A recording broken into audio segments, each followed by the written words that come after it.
All right. Hello, everyone. We are very excited that you are here today. This will be our seventh and final session for the Teach Access Career Development Series.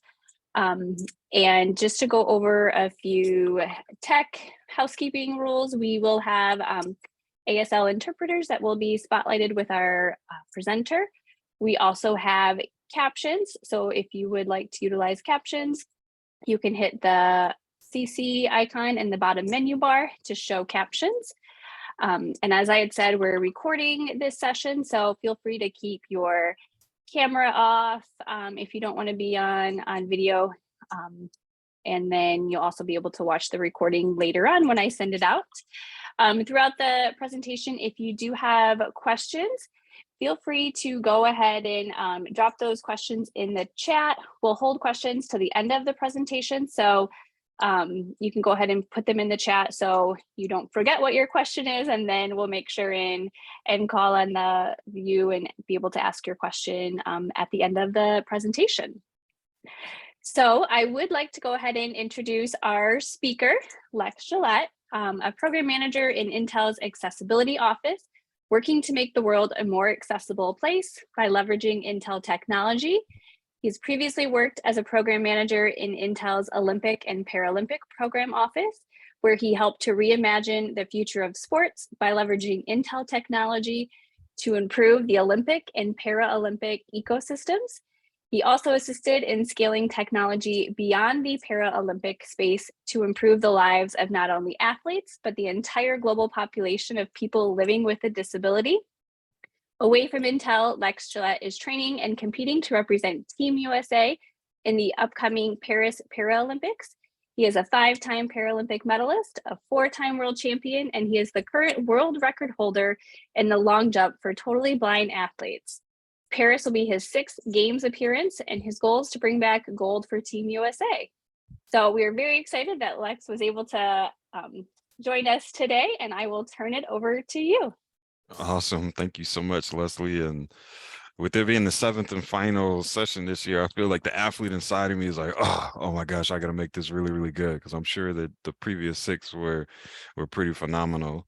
So I won't have any slides today, but I don't want to deter you from taking notes. I really like having like a really content-rich conversation and dialogue. So my goal is to hopefully offer some insights and information that will help you in both in your personal journeys and your professional journeys. I'm going to set it up into 3 different sections. So number 1, I want to introduce you to who I am and my journey from being able to see and now being blind, and how I eventually found Paralympic sport. Then transition to how I was introduced to Intel. And then lastly, talk about a project or 2 that we have been working on in the accessibility space within Intel, and how that is impacting the lives of or how did we hope that it will impact the lives of Paralympians, athletes, and individuals living with blindness. So I live in San Diego, California. I train there primarily. That is my training base for track and field, but I'm originally from Raleigh, North Carolina. Now in Raleigh, you could see me doing everything that you can imagine an 8-year-old child doing. I was playing the video games, I was riding my bicycle, I was playing outside with friends. And there was one particular day that I had come home from school and I went through my normal routine. But that evening, as I was sitting in the bathtub and I was getting cleaned up for bed, I started to notice that something was looking different.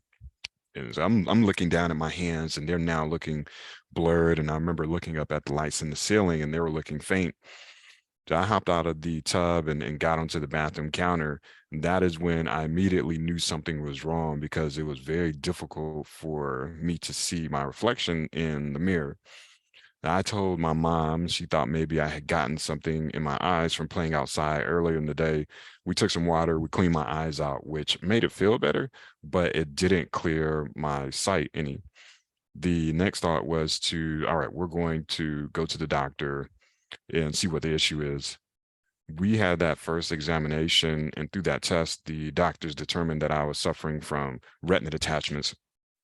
Now, you might think about combat sports when it comes to retina detachments, where they're boxing and they're hitting each other, and there's some sort of blunt force to the head that can create that type of issue, retina detachments. Or as we go through the aging process, things might decline from a health standpoint, and you might experience retina detachments. But for me, at 8 years old, there wasn't one thing that I could point to and say, this is the issue. This is what caused the retina detachments. So we had that first operation, which it seemed like it was successful.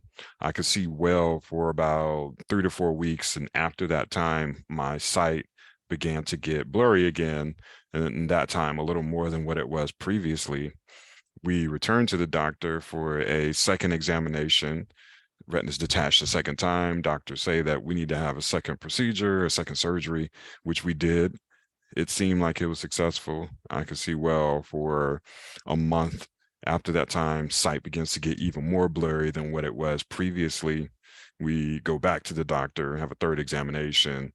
Third time, retinas have detached. Doctors say that, oh, we need to have another operation, which we did. I could see well for another 3 to 4 weeks. And after that time, same thing happened. Sight began to get blurry again. Needless to say, that was the pattern for the entire time that I was 8 years old. And I had 10 operations in that year alone to try and fix the issue, of which they all were ultimately unsuccessful. And after the last one, doctors said that there wasn't anything else they could do to help my sight. And they said that I would eventually become blind. Now, I know that you have access to the chat feature, and feel free to answer this question in the chat box if you like. If you were to suddenly lose your sight at this present time, at this moment in time, what or who would you miss seeing the most? If you were to suddenly lose your sight at this present time, what or who would you miss seeing the most? Now, for me, after that 10th operation, it was go home, go through your normal routine. You play outside with friends, you eat dinner with your family, you go to sleep at night, you wake up the next morning, and each day you see a little less than what you do the day before, until one day you wake up and you can't see anything. And that is when reality kind of hit me in the chest, because I just previously asked you, what or who would you miss seeing the most if you were to suddenly lose your sight? And I'm pretty sure a lot of your answers revolved around family.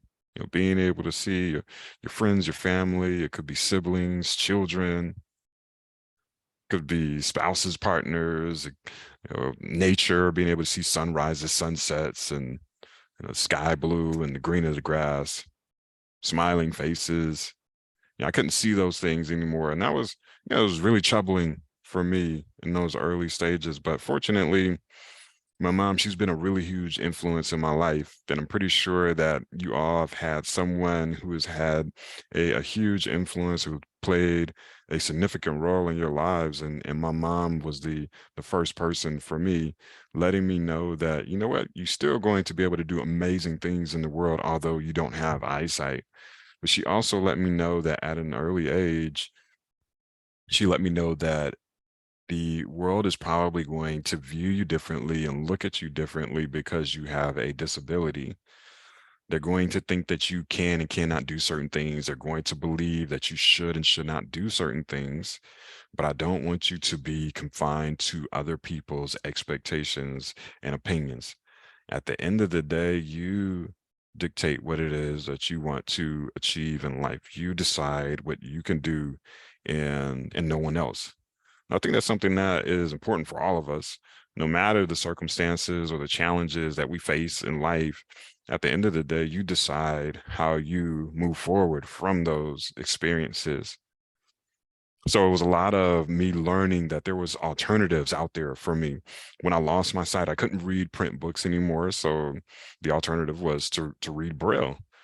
As we think about accessibility and technology, I learned how to use a computer at an early age with the speech software installed on the machine, so that I could read and write emails and use word processors, surf the web, complete homework assignments. I was exposed to accessible technology at a very, very early age. And that was helping me to see what it was that I could do, where I could go, and who I could become. And she found those resources and programs and tools and technology for me so that I would be able to kind of see that potential and realize my potential, and eventually be able to unleash that potential into the world. Now, she also found someone to teach me how to use a cane. So, the white cane that blind and visually impaired individuals use, and they slide it from left to right, helps them know when to step on a curb, off of a curb, upstairs, downstairs, understanding when to navigate around obstacles. And that helped me to navigate safely and successfully. Now, I think that as we are on this journey to improve accessibility and be more inclusive, there are a couple questions that are very important when it comes to wanting to assist others, especially those who live with a disability.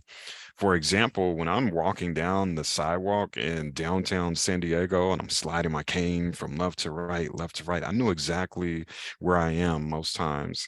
But from the outside looking in, say that I'm walking down that sidewalk and I'm walking head on toward a light pole, a light post. And there's been a number of times where people run up to me, "Hey, sir, stop. You're gonna run into the light pole. You're gonna run into the light pole." There are a couple of questions that are going to be very useful for each of you as you are on this journey to become even stronger allies and mentors and accessibility champions. Now, that light pole to me is not an obstacle, but other people think that it is. So when you do see people and it appears as though they might need a little bit of assistance, approach that and say, you know what, I don't want to come across as being offensive or being disrespectful or anything like that. But it appears as though you need a little bit of help. Do you need help? Do you need help? That's the first question. Throwing the ball over to my side of the court, and I'm able to answer with yes or no. If I say no, then, you just trust the fact that, all right, he knows what he's doing. However, if I say yes, then I'm tossing the ball back over to your side of the court. And the follow-up question would be, how can I help? How can I help? How I prefer to be assisted might be different from Leslie, and how Leslie prefers to be assisted might be different from Mindy. So how can I help will give me the opportunity, or whomever it is, the opportunity to give you clear direction as to how they need assistance. You know what? I've gotten a little disoriented on my walk down to my favorite pizza spot. You mind if I grab your elbow and can you help me get to J and the corner of J and 10th Street? Or can I put my hand on your shoulder and I just trying to get down to the corner of J and 10th? We live in the world of the pandemic is still looming. COVID-19 is still out there. So maybe I don't want to have any physical contact with another person. Would you mind giving me some verbal cues as to where I am so I can get back on track, get back on course? So that's really giving you the opportunity to learn from that person what it is that they need, taking that information and understanding how to use that information to guide your your next line of action. Now, mention that light pole being an obstacle. And in my world, a lot of times obstacles don't show up as obstacles. They show up as landmarks. When I'm walking down that sidewalk and I'm sliding my cane from left to right, I need to tap that light pole because that then lets me know that I can take 2 more steps forward and I can make a right-hand turn to continue down that sidewalk toward my favorite pizza spot so I can get that pepperoni slice. So again, I want to encourage you to kind of shift your thinking when we think about the obstacles, that quote unquote obstacles that exist in our personal and professional journeys. Are they really obstacles? Or are they just landmarks, things that line your path so that when you make connection with them, when you encounter them, they help you to understand how to move forward. They help you to guide your decisions moving forward so that you can continue down your path toward that destination. Now, that really set the framework for me in my athletic journey, and I eventually got into to high school, and I had a teacher of the visually impaired. And this is essentially someone who ensures that you have everything that you need from an accommodation standpoint. So my mom kept me in mainstream school because she felt like that would be the best experience for me. Not that there's anything wrong with going to a school for the blind or a specialized school. That was just the decision that she made for me, wanting me to learn alongside my sighted peers. And I had this teacher of the visually impaired who made sure that I had all of those pieces of accessible technology, making sure that my books were in Braille, making sure that my computer was equipped with the speech program, the speech software, so that I could complete my assignments. And for those handouts that teachers would give us in class, he would take those sheets of paper, slide it through a scanner. This on the computer now, and they would use a Braille embosser to print those items out. So the turnaround was really, really quickly, where they could take that sheet of paper and within, half an hour or so, they could have that assignment back to me so that I could complete that in class, or I could, complete it at home if it were homework.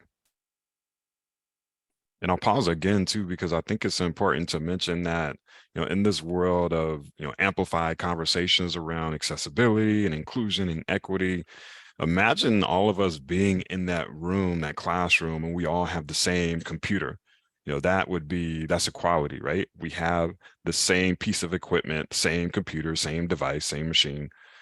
However, venturing into that world of equity, if that computer doesn't have the necessary resources installed on it for me, then that machine is basically useless to me. But I have all of the ability in the world. I know how to type. I know how to read and respond to emails. I know how to use the internet, and I know how to use word processors and other things within say a Microsoft suite. But again, if I'm not given those resources, who is actually disabling me? And I always think that it's important to note that our medical diagnosis does not disable us as much as society does. My medical diagnosis does not disable me as much as society does. We as people with a disability have so much ability and so much to offer this world, companies, our families, friends, sports teams, wherever. But so oftentimes we're not given the resources to unleash our potential into the world. So what can each of you do to meet people where they are, learning about their backgrounds and experiences, and helping them to not only see their potential, but giving them the tools and resources to unleash that potential into the world. Thinking innovatively, new innovations, new problems that excuse me, new solutions to problems that exist. Opening that door to increased opportunity. And I learned that through my introduction to track and field. So we were in North Carolina, and at this time in North Carolina, it was really easy for teachers to kind of encourage me to sit on the sidelines. Oh, we got the student in our class. He's blind. He can't see anything. And today we're playing dodgeball. Like, what are we going to do? We don't want to get him hurt. We got balls flying all over the place. So why don't you sit this one out? We don't want to get you injured or anything like that. Or you can head to study hall. You can get a head start in your classwork, your homework. And my teacher, Mr. Whitmer, the teacher of the visually impaired, he was the one who really challenged that thinking. And he asked, well, why does Lex have to sit on the sidelines? There's something wrong with his eyesight. He has total ability in his arms, his body, his legs. We are going to figure out a way to adapt these activities so that he can participate. And I'll give you the example of, in Raleigh, that's basically the triangle. And if you're familiar with the triangle, college basketball is huge there. It's like king. So you either like North Carolina State, North Carolina, and there's another school that's in Durham that we don't really talk about them too much in our house. So I'm a huge North Carolina fan. And so in school, my friends, they would be shooting baskets. And so Mr. Whitmer said, Lex, we got to get you to shoot baskets as well.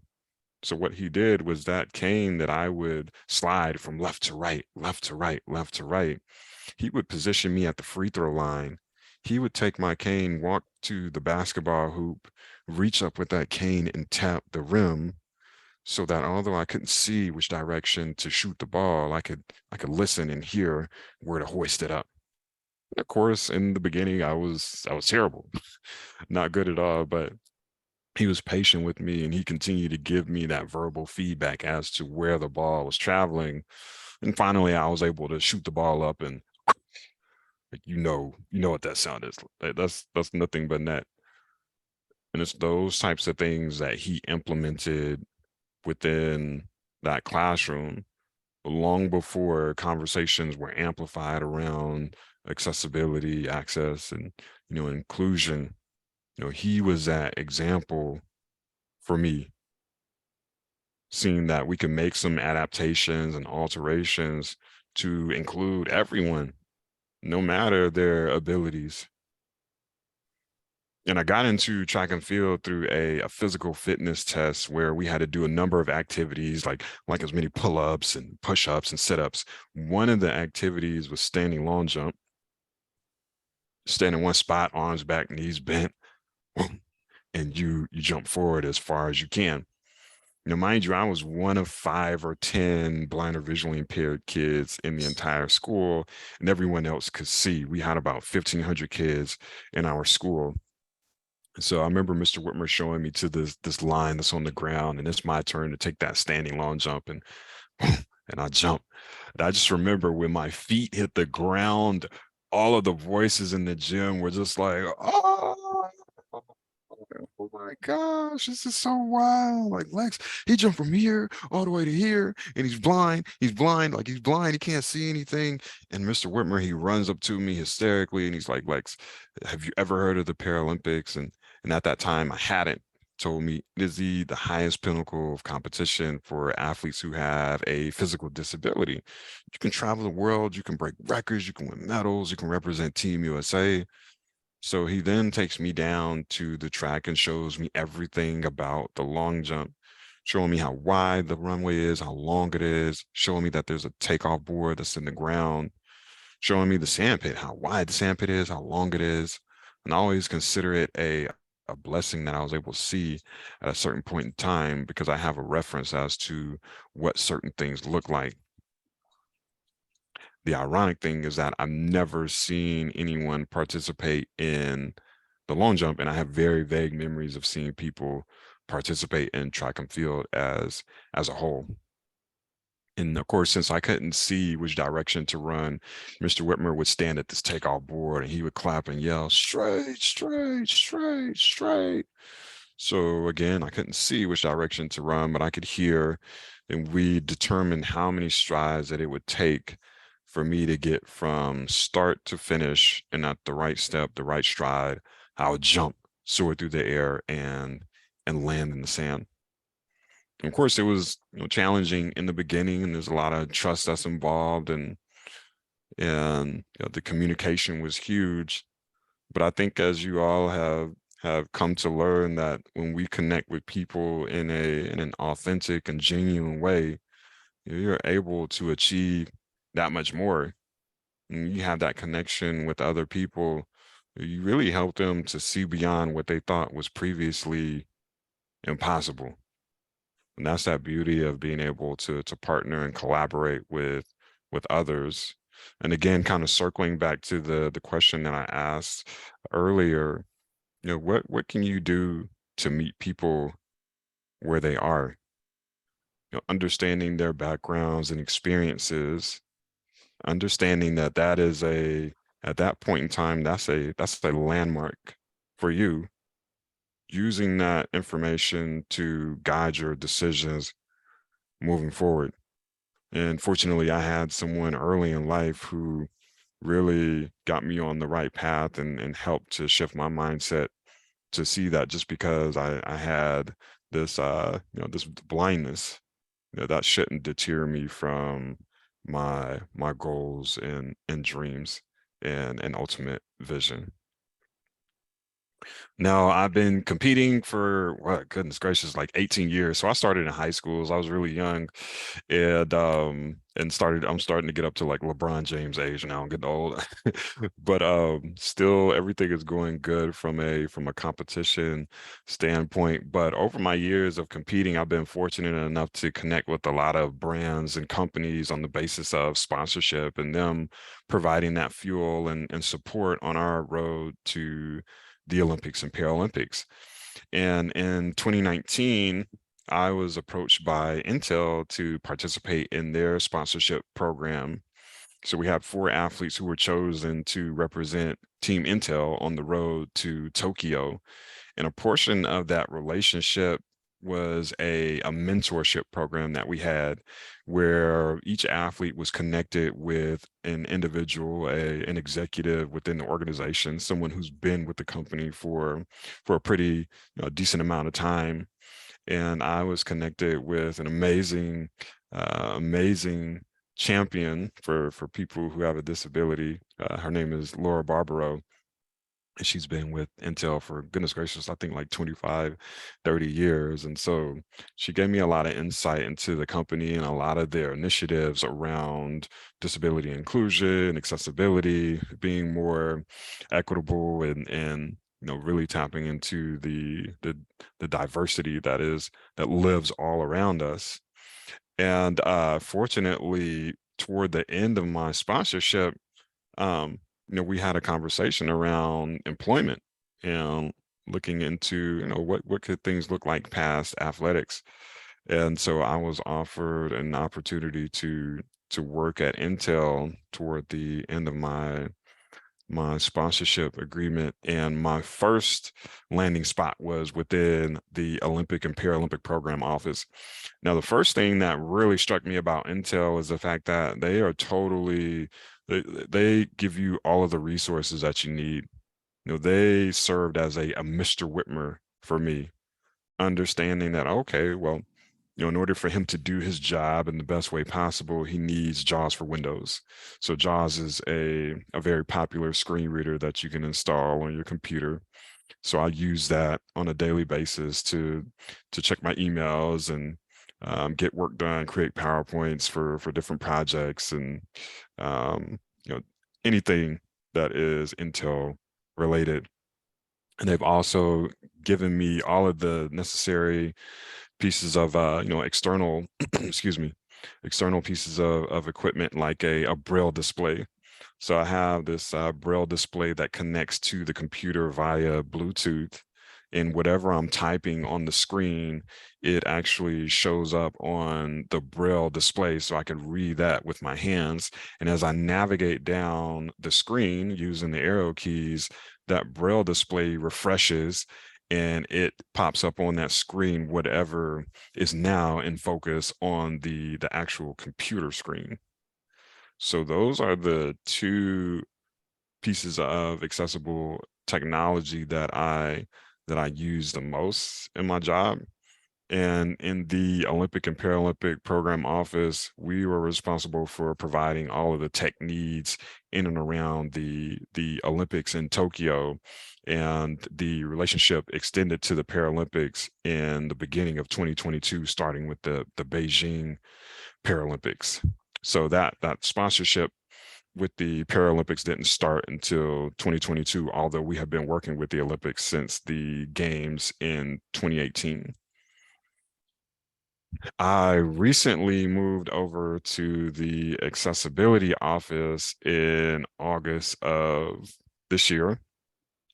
And needless to say, it's been an amazing time, an amazing shift over to the accessibility office, being able to kind of broaden my opportunities, being in the Olympic and Paralympic space obviously was a great experience for me because that's where I come from. I'm a Paralympic athlete. And a lot of those projects that I worked on, they had a hint of accessibility, although that wasn't our main focus. However, switching over to the accessibility office kind of gives me the opportunity to expand not only within the Olympic and Paralympic side of things, but any sort of projects that exist within the Intel ecosystem. So I've been involved in a lot of awesome conversations, and it's really been a great experience for me. Now, thinking about technology and how we are, looking to change the future for athletes, one of the challenges that we face as Paralympians and specifically as Paralympians who are blind and visually impaired, when you travel to the games, you stay in the athletes' village. It's a very huge area where there's 4,000 plus athletes who are competing at the games, and not all of them stay in the athletes' village, but the majority of them do. So you have about 3,000 people who are navigating in and around different buildings, the cafeteria, sports medicine, the transportation area, the international zone, and it's like its own little city, if you will. And as someone who's blind or visually impaired, when you touch down in this area, you really don't have a good idea as to the layout of the athletes' village prior to us arriving to the host city.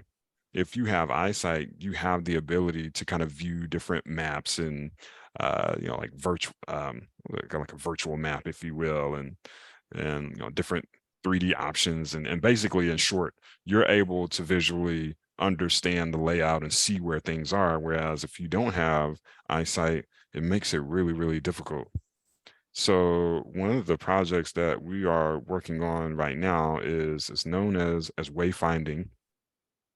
And the idea is to equip athletes with a navigation system so that they can maneuver independently and safely throughout the athletes' village.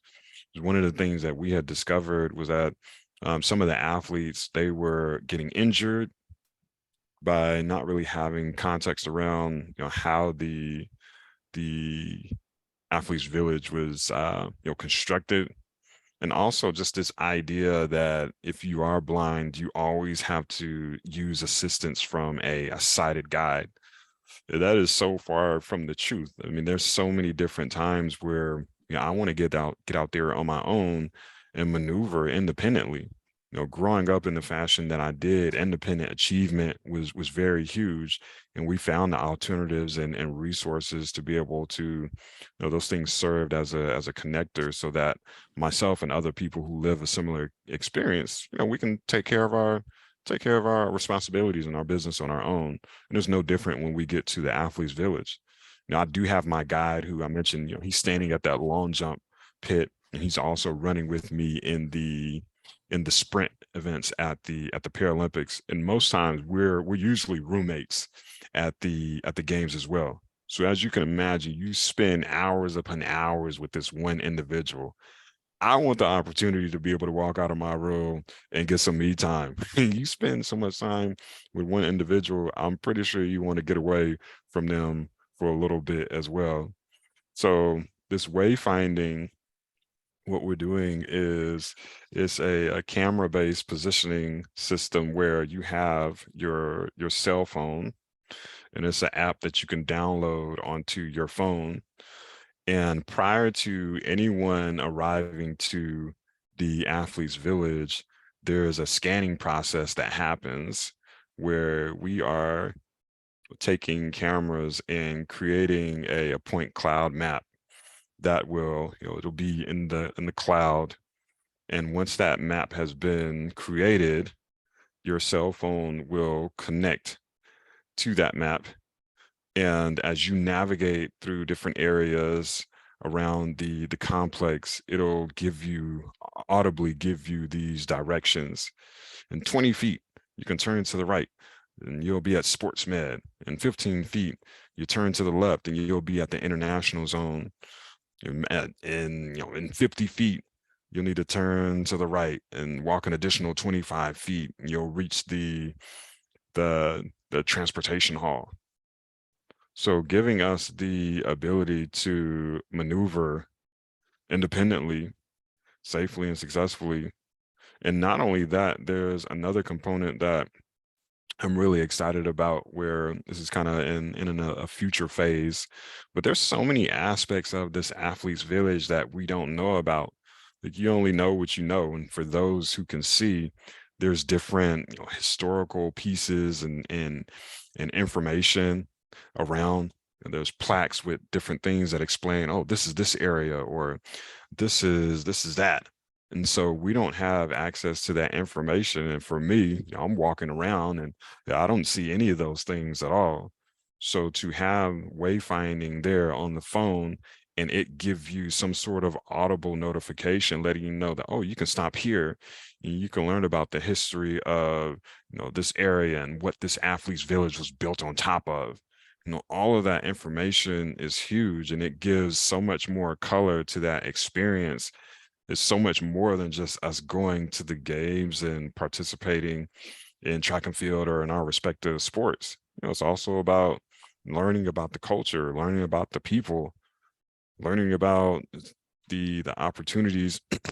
Oh, excuse me. Sorry about that, man. Goodness gracious. Sorry about that. Headphones are making my ear uncomfortable. But learning about so much more than just, the athletic experience. So that is one of the projects that we are working on within the Intel space. But let me check my, okay. This time in working with Intel has shown me that, we have the power to really transform the lives and experiences of all of those who live with a disability. And I also want to point out too that when we think about accessibility, I think that so often we automatically think about persons who have a disability, when in actuality, us making these things more accessible, it really just making everything that much better for everyone walking the face of this planet. There's so many different tools and adaptations and things that we use as people with this disability that are tremendously helpful to us. But for that person who might not have a disability, you just never know. That thing could really impact their lives just as much, even more. So as we are having these conversations, don't just think about, just don't keep it to those who have a disability. Think about how it might impact, everyone as a whole. And I'll circle back to, well, I didn't mention this, but I have a mantra that I live by, which is, no need for sight when you have a vision. So no need for sight when you have a vision.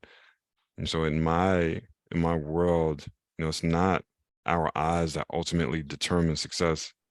And for all of us, it is that vision and our ability to kind of see more than what is in front of our eyes, and being able to see more and more beyond the horizon. Now, I remember when I had lost my sight for the first time, it was very challenging for me because I couldn't see a lot of the images and scenes within this world. But the one thing that came to my mind was that at the end of the day, everything that has been created and everything that will be created, it always starts with a vision. You see it within your mind, you see it within other people before it has the ability to become reality. So if that really is the case, then it doesn't matter if I can see or not. The only thing that I need is this idea, this vision, this new innovation, this new project this problem that I can embark on, trying to solve. And the one thing about vision is that it's meant to change mindsets, perceptions, communities, societies, the world. And something of that magnitude absolutely requires other people. You can't do something that huge on your own. You need other people. In order for us to really cover the most ground possible, we need everybody. It doesn't matter how tall you are, or how short you are, or how wide, or it doesn't matter where you're from, your background, your experiences. We need everyone to come to the table so that we can achieve that much more and provide that much more in terms of opportunities for everyone else. And again, using that information that we have around backgrounds and experiences, using that information to guide us as we look to change the world. So only for sight when you have a vision. It's not what our eyes see, it's what we see within our minds. And the beautiful thing is that where you are currently and where that vision lies, in the beginning, it seems like it's this way off in the distance, right? But you see it, not only seeing it, but you develop that plan, you connect with the right people. And as you continue to work relentlessly, that space in between where you are and where your vision is, it becomes smaller, smaller, smaller, smaller, smaller until boom, it once was in your mind, but you work at it so hard and you believe in it so much and you see that future so vividly that eventually it's something that, it's not in your mind anymore. It's something that you can touch, like you can feel it, you can taste it, you can smell it. And that's the beauty of the work that not only that I do within Intel, but the work that each of you is doing in the work that you're wanting to do. Like this is really something that is going to be life altering for so many people. So I just want to encourage each of you to continue to think creatively, be just inquisitive, ask questions, and understand that there's so much more out there for us to achieve and so many doors to open. And just think about how you can work as a Mr. Whitmer. And what can you do to meet people where they are, to learn as much as possible, and to not only just learn and to have that information, but to then use that information in a way where you can help transform the future. So at the end of the day, that's what it's all about, is using this information and taking action. And that's the power that each of you has. So I'm gonna pause for a second. I'm gonna toss it back over to Leslie. I think we have about 15 minutes left. So I think that's a good amount of time for us to have some a little bit of Q&A. If there are some questions around something that I didn't talk about, if there's some additional information you want to know about something that I did mention, or maybe I just skimmed over it a little bit, feel free to ask anything. I'm an open book, nothing is off limits. So thank you. Thank you, Lex. And it looks like we do have a hand up. So Sarah, do you have a question you want to ask? I just had a quick comment. Hi, Lex. My name is Sarah Hinman Ryan. I'm a applied psychology major who worked in software early in my career. And I was so interested in what you were describing about wayfinding for athletes. I have a minor in equine assisted therapies, which is all about helping people with disabilities through partnering with horses, whether riding or on the ground. And a conference I went to a presentation that was so cool. It was a woman who had totally lost her sight, and she was able to ride independently in an arena and compete by using sound, different sounds in each corner of the arena as her wayfinding tools to get around the arena. And so in that way, she didn't have to have a lead walker with the horse and a lead rope. She was a completely independent athlete and rider, and had developed her own way of wayfinding, and riding independently. And it was just very cool, and I appreciated learning more from what you said. Yeah, no, totally. I appreciate that comment, and that's the thing. Although, like, although we are wanting to solve this problem as it relates to athletes within the athletes village, the goal is to scale beyond that and to be able to use that same technology. Say I'm just walking around in San Diego, or I want to go to the Padres game, or I want to go to this restaurant or that restaurant. And so really just thinking beyond just the boundaries of that athletes village and thinking about how we can use that in, just the greater community and greater world. So if there's anyone else that has a question, feel free to drop it in the chat or raise your hand. And in the meantime, I actually had a question for you, Lex. I know you were talking about the wayfinding that you're working on with Intel. Is that an app? Because it sounded very similar to Good Maps. Is that what you are using? We're working in conjunction with them. Yes. Okay. And I asked because in my previous position, I was at Michigan State University. I know there's a few of you on here at from MSU. So we actually did bring Good Maps to campus in a few buildings. So if any of the students at MSU, it's in Bessie Hall. There's good, Bessie Hall is mapped with Good Maps. So if you want to check that out, you can head over there. So yeah, and so we're wanting to, because the process that they use right now is awesome, and so I think that the goal is being able to collaborate and use the Intel technology, and using the power of kind of robotics to help with that scanning process and other aspects of the technology to make it more precise and just to be able to cover more ground as it relates to just being able to navigate, but then also, as I mentioned earlier, with understanding different landmarks and say going on tours and being able to stop at this place and having some insight around, oh, well, we're on the Olympic path at the Olympic Training Center, and this is where Carl Lewis did this, or this Olympic torch was from the 1968 Mexico Games, and da da da da da. So really just trying to just provide as much information as possible in addition to being able to navigate and maneuver on your own. yeah, that's very exciting. It's like I said, it's a very cool platform and app. So it's good that you guys are working together. Yeah. Any other questions or comments from anyone?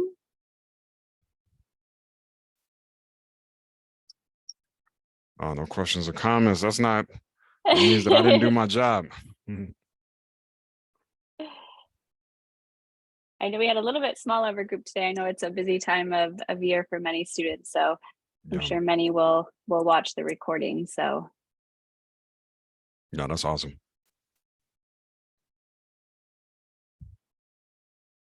Give it another few moments. No, I think everyone's pretty quiet today. Yeah. Nothing wrong with that. Getting ready for the weekend. Yes, absolutely. I'm sure weekend and final exams, all that stuff for everyone. Totally. Hey, Lex, it's Mindy. I just unmuted. I have a question for you. Okay. I love Mr. Whitmer. I think that's just everything about Mr. Whitmer spoke volumes to me. So the people that are on this call, how can they be a Mr. Whitmer to someone else that they meet on their journey? Yeah, I think that I think it's part of it is a large part of it is kind of stepping into that role of empathy and putting yourself in another person's shoes. And I think about when I started working with my guide for the first time. I didn't mention this, but when we compete, we're required to wear a blindfold because there are varying degrees of visual impairment. So they want to ensure that everyone is in fact totally blind. And so you put that blindfold on and you're unable to see anything. So when I started working with my guide for the first time, he went out into like a wide open field and he put that blindfold on and tried to run around. And of course, he's, out there with his arms outstretched and totally thinking that he's going to fall off of a ledge or something like that. But what was really happening there is, although he wasn't getting 100% a 100% idea of the experience that I live, what he was doing is getting some sort of inkling or some sort of idea so that he could, again, kind of use that to say, oh, well, maybe I should do this, or I need to ask some questions about this or about that, so that he could gain more knowledge. And so from there, that really expedited that learning curve. I had been working with him for the first time, and that was his first time working with someone who was blind or visually impaired. So it was important that we do everything in our power to get on the same page so that we could tackle the problem that we had, which was, this was our first time working together. So there was obviously going to be some bumps and bruises. But to answer your question, yeah, I think it really is being, empathetic and being vulnerable and taking the time to really learn someone's experience and the things that they have dealt with, or the things that they currently deal with. And then again, how can we use that information to create some positive change, so that not only that person who you're working with or who you're connected with, not only their experience is great, but for the people who live a similar experience that will come behind them, you're kind of removing barriers and boundaries that might exist. And the people who come behind us, you're making that path a lot more smoother, and they're not encountering a lot of those challenges and issues that you might be currently facing. So be empathetic, really take the time, be patient, and learn about others. And as a person with a disability, I will say, sometimes outsiders don't want to be offensive, and they feel like they are walking on eggshells and don't know what to do.